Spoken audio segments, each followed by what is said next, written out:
Hvad er med til at give dig et godt liv som en fodboldspiller? Det er selvfølgelig de oplevelser, man får. Store kampe, spændende modstandere,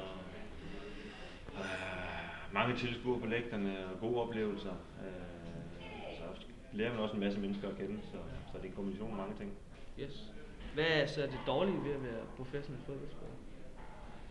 Ja, dårligt. Der er selvfølgelig både positive og negative sider. Man kan sige, at du fravælger en masse ting. Man siger nej til en masse ting, og man skal altid være klar, man skal altid forberede sig. Hver gang man går hjem fra træningen, så er der en forberedelse til næste dag. Så man skal tænke over mange ting, både kost og de der lørdagsfester der, det må man holde lidt igen med. Ja. Så der er selvfølgelig noget afsavn, men jeg vil nu sige, de positive sider, de har overtaget den negative. Ja. Har du en uddannelse? Jeg har en uddannelse, ja.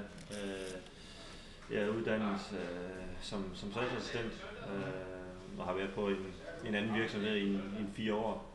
Så jeg har også gået på handelsskolen. Så jeg har lidt baggrund, kan man sige, at falde tilbage på, når den tid kommer. Så uddannelse, jo, jeg Yes. Hvordan er din levestil?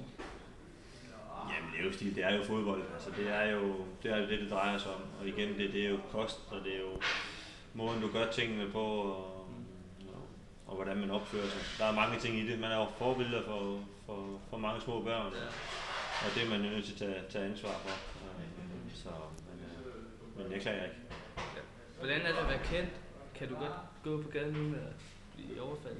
Ja, det kan man sagtens. Nu er det ikke så voldsomt her, tror jeg, i Danmark, som det er alle mulige andre steder. Men det er klart, når man kan godt mærke, når det går skidt. Når man taber nogle fodboldkampe, og man kan også godt mærke, når det går godt.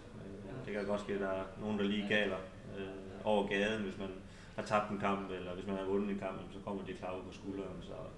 Så et eller andet sted, så er man stadigvæk et synligt billede, når man bevæger sig lidt rundt. Og det er nok bare det, der følger med. Yes, det var alt. Det var det hele.